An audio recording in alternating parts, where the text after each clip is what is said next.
One of the most important families during the time of the early church is the family of Herod the Great. Herod the Great, who was really only half a Jew, he is actually an Idumean. Idumea is the name that was given to Edom. Of course, that's the tribe of Esau. He becomes the king through the work of the Romans rather than through the election of the Jews themselves.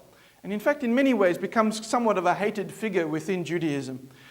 He wants to build, again, these lavish palaces. He wants to build forts and castles. He builds or rebuilds the temple. And so because of that, in many ways, the people are taxed not only by the Romans, but also taxed by Herod to do all this lavish lifestyle. His family become known as the Herodians. So the family and their particular hangers-on, the people who connect with him.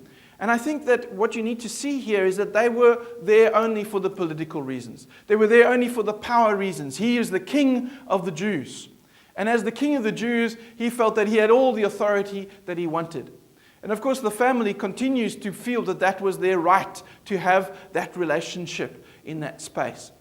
So even in subsequent generations, even though they no longer are able to control the whole of Judea, they actually have their particular parts which they continue to control. And the family begins to continue to be there. Unfortunately, the problem is that every family member renames himself Herod.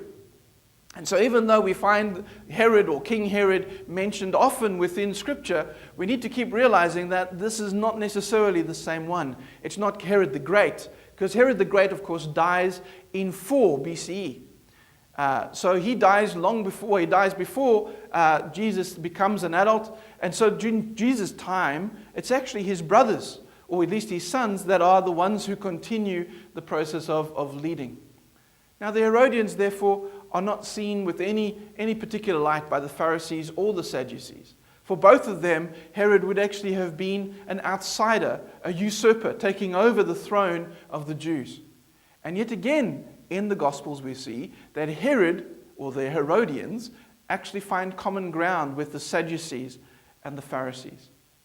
And the common ground they find is that they see Jesus as a threat.